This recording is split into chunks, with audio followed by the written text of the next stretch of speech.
নাজিৰা কুমাৰগাঁৱৰ এটি পৰিয়ালে প্ৰায় 50টা বছৰ ধৰি জড়িত হৈ আছে মৃৎশিল্পত আৰু মৃৎশিল্পৰ যোগেদি স্বাৱলম্বী এই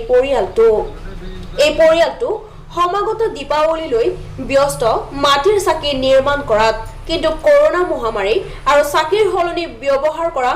ৰঙা নীলা বিজুলী লাইটৰ বাবে পোৱা নাই পূৰ্বৰ বজাৰ প্ৰায় 50টা বছৰে মৃৎশিল্পৰ যোগেদি এই পৰিয়ালটিয়ে চাকি নিৰ্মাণ কৰি আহিছে যদিও আজিলৈকে পোৱা নাই কোনো চৰকাৰী সাহায্য ধৰ 2 লাখ এতিয়ালৈকে কিমান বিকিলে প্ৰায় শেষেই হৈছে গাঁৱৰ 2 লাখ চাকি বিক্ৰী শেষ হৈ গৈছে হয়নে হয় আপোনাৰ তেন্তে বজাৰ ভাল এবাৰ বজাৰ মোটামুটি ভালেই আৰু লকডাউনতহে অলপ বনাব নোৱাৰিলোঁ হয়নি অঁ ক'ৰ বেপাৰী আনিছে গোটেই আৰু আমাৰ শিৱসাগৰ ডিষ্ট্ৰিক্টটো গোটেইটোতে দিছে হয়নি হয়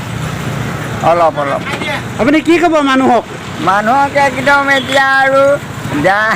দেৱালী উপলক্ষে ভালেই বুলিয়ে ক'ব লাগিব লকডাউনৰ মাজত আৰু কোনোমতে জীয়াই থাকি পেলাই এই দেৱালীৰ চাকি